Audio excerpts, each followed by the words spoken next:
up on buying mass entry wards, and they bought a gem. They could probably bought 2 gems if they spent their sentry golds on gems. Except, wait, okay, so they bought the gem and they left it back inside the base. They might be waiting until the fight's over from LGD and then come out and have a look.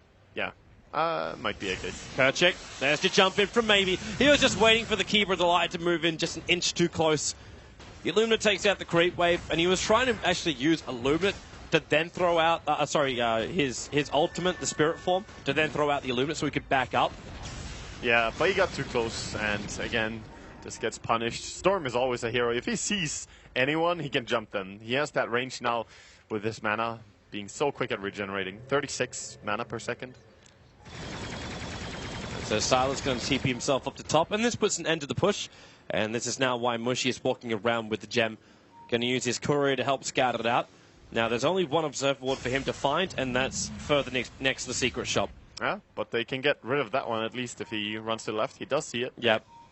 Just got a glimpse of it. And there's only one other observer ward on their side of the map, and that's the entrance into the Dire Jungle from the mid lane. But if you look at how it goes, Fnatic are spending so much effort and time into wards and trying to control the map, whereas this is something that normally 1 or 2 supports should be able to take care of on their own. It feels like all of Fnatic's efforts are to win the ward war, and they're barely winning it.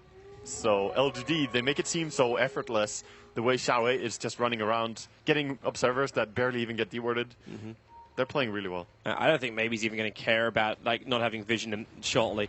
He's finished up a full Orchid with his Yulls and 16 Bloodstone charges, so he's already instantly respawning, and he's got Yao that can initiate in here. If they have vision of Fnatic, they're perfectly grouped up for a double Burrow Strike. He's only going to get one, and then in comes maybe Ohio Orchid up, and they'll protect him inside the snowball. Where are they going to run over to? It's over towards maybe. Silenced up. This will be a big kill if they can claim, but then the call down's going to arrive with the CM ulti. Fnatic lose 2. They're about to lose 3. Everything's split. KYXY trapped up with Sylar, while maybe was on the side. It's over, Wagga. GG.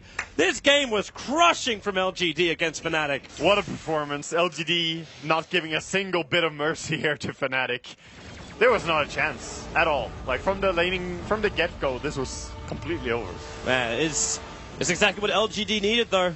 Not drop a single game against Fnatic and try and ensure their #1 position in the group so they get to choose their opponent in the first round.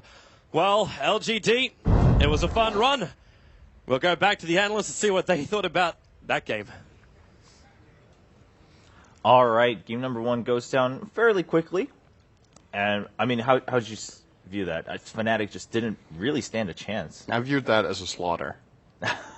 Yeah. Next word. The Night Stalker pick, I was like, it's a Mushi hero, but it didn't really. No, I don't think that's a Mushi hero. Oh, he likes playing it. He likes playing it, but if I'm on his team, I'm on his teammate. Like when we talk about, I mean, if based on my experience, I want to when hear I was his teammate, what I would consider a Mushi hero is a co-op or TA, a hero that can actually carry much harder later into the game. Like Night Stalker is much more. You need to make your gang successful.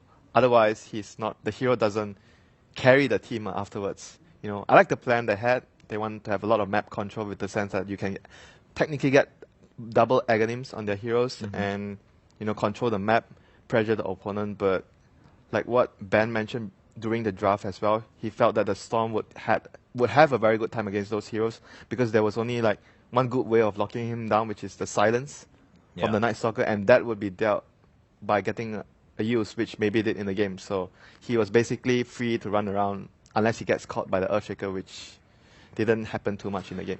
They do not look happy. That is a very powerful image right there, I think, Yeah, of what's going on for Fnatic right now. Yeah, they don't look too pleased about that. We do have a couple highlights from that game, so we'll take a look at those as we continue talking. Overall, okay, I mean, Winter, you're telling us, in theory, what Fnatic was looking for here, but where do you think they slipped up? I mean, what did they focus too much on, and what did they miss out on here? I think they needed to gank way hard. They forced themselves into a position where, because their heroes don't really have any late game. So, if you look at what LGD has, there's Storm and Gyro. In that sense alone, you have to gank super crazy in the early game. You have to get kills after kills after kills, and that didn't happen. We even saw during one of the few ganks they made, it was a nice idea they had with the fissure and the ice shards.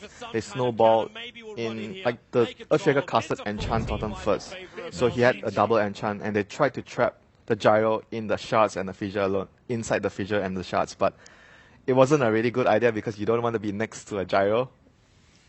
But yeah, it didn't really work out for them, the lanes. Yeah, we can take a quick look at just the ending moments too here between these two teams, and LG looking really strong. Ben, how do you view just LGD? I mean, just because even we were talking about it, right? LGD doesn't seem like they should have been too worried about the draft.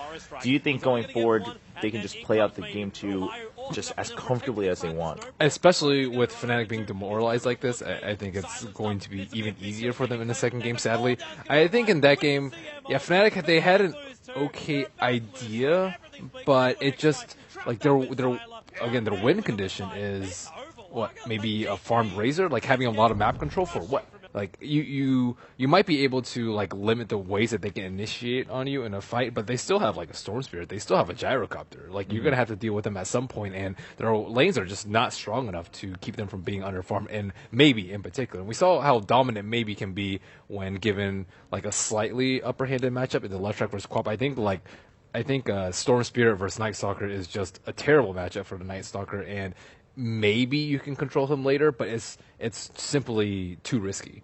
Yeah, just even putting 2 and 2 together from what you guys have been saying about Fnatic all throughout the week, right? Fnatic has to win the lanes dominantly. Yeah. They need to be very aggressive early on.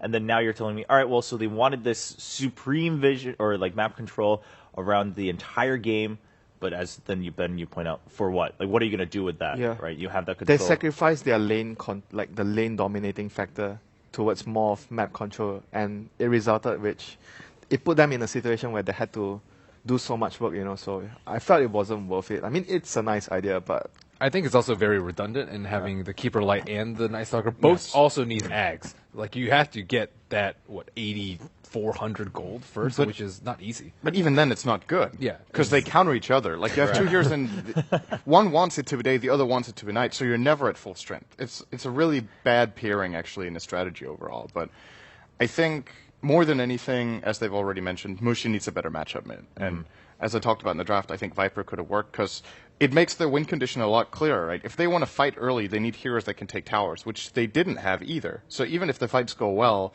they need a very convincing win to get progress on the map. And the Night Stalker doesn't get strong unless you take the towers. That's how you contain your opponent and you farm more than them. But the draft was, in my opinion, just pretty weak. Okay. Well, going forward, hopefully, Fnatic, again, they do want to get at least a couple more points here, and then, of course, they want to beat Complexity in their next match, but if morale is going to get devastated that much, hopefully they get a win for them here so that they can play a little bit better against Complexity. At the same time, LGD continues to look really strong, very dominant. Meanwhile, we do have a quick update, right? MVP Phoenix versus Secret.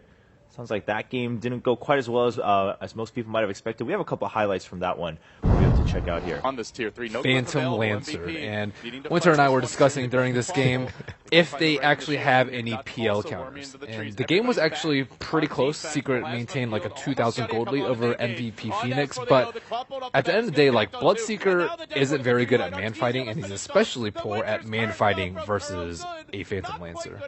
Yeah, at this point, Secret was still ahead, and Phoenix starts to turn things around. Yeah, they have track. So all these fights that Secret try to go for, where they essentially here it's a 2-for-3 trade, that is, or 2-for-4 rather, as Zai will die here in the end as well. So that's a massive gold swing. If whatever Secret were ahead now, it's probably an even game. And if you look at the overall drafts and how this game will go down, Witch Doctor's getting an Axe Scepter, PL is getting really farmed, and at the end of the day, Secret will just not be able to deal with that PL late game. Yeah, let's take a look at the end of the game right there, and just, what does this say about both MVP Phoenix and Secret? Where are they right now? MVP Phoenix, I think, has been surprising people more than MVP Hot 6 has even. They usually don't give Zai Undying. I think that's the stranger part of the draft to me, just because you can deal with it in the same way a lot of other teams deal with it, which is wait until you have wait until the Tombstone drops off, have a super strong late game that just scales really well, which is Phantom Lancer. They used Zai earlier this tournament on Undying, where we said he was like a sponge. I think wasn't that Yes. wasn't that secret? No. That was support though. Wasn't it Zai on Undying? I'm fairly sure it was a support. Yeah, I seem to. It might have been another yeah. team then. For me, Zai is a very good Undying player, and I think Secret have a lot of strategies where it works. To me, their strategy also makes, like, the combination of heroes they have for themselves makes sense, but it doesn't seem particularly good against MVP's draft. That's the problem. Yeah, we don't know where the PL was picked. Maybe he was Right. picked, Yeah. and PL has not been very popular at this tournament at all, and didn't meet with too much success in the first day. But he's been very popular, I would say, throughout the entirety of 6.84. Yeah, we've seen I'd say maximum handful of bans, and then Yeah, I mean, when we talk about Secret as well, we always talk about, okay, they always have a very well-rounded draft. They are good in the early game, good in the mid game, good at team fighting, good at split pushing, and very good at late game. But what they had this game was, their late game they cannot match the PL in the late game, that's for sure, because, like what Ben said, they have no answers, they have no particularly good way of dealing with the illusion. I mean, there was only one way when we were discussing about, okay, how could they have possibly killed the PL, which is to get a Winter's Curse on the real PL with like gazillion illusions beside him, and the illusion kills him. And then again, how would you know which is the real? Like Veil of Discord. Yes, that would be a good solution. But there then you you go. have a veil. No, it's you need to go into some gimmicky stuff to be able to isolate the PL. So it's pretty important. Now, let's see. So now LGD are 1 point ahead of Secret. Yeah. So if LGD win the next one, are they 100? No, they're guaranteed. They're guaranteed. Yeah, if they win the next one, because they get 3 points, and Secret can only get maximum 1 extra point. Oh, this from is their that's match. right. This is And LGD's this last is both game. of their last This is games. last games, So yes. LGD's probably feeling pretty happy right now. Not sure if they got the update. They most likely asked after the game 1 to their managers and whatnot. And worst case scenario for them, it's a tie. So right now, worst case scenario, they it's know a tie, it's a tie and already. then they wait until Fnatic and IG finish their next games to find out where it goes. But yeah, LGD's feeling very confident. LGD could very well, it looks like, finish Group A as first. Meanwhile, Stream 2 sounds like Complexity beat C9. They rolled them, actually. They were really, really strong in this game. They were very far ahead. I think a key part of this, so I've been looking at it a little bit, is that they took away the Wisp from Fnatic. They actually took it for themselves in this game, Complexity. Away from C9. Yeah. Yeah. And they grabbed themselves a Radiant Shadow Fiend. And then in addition to that, I think this is the first Centaur pick of the tournament.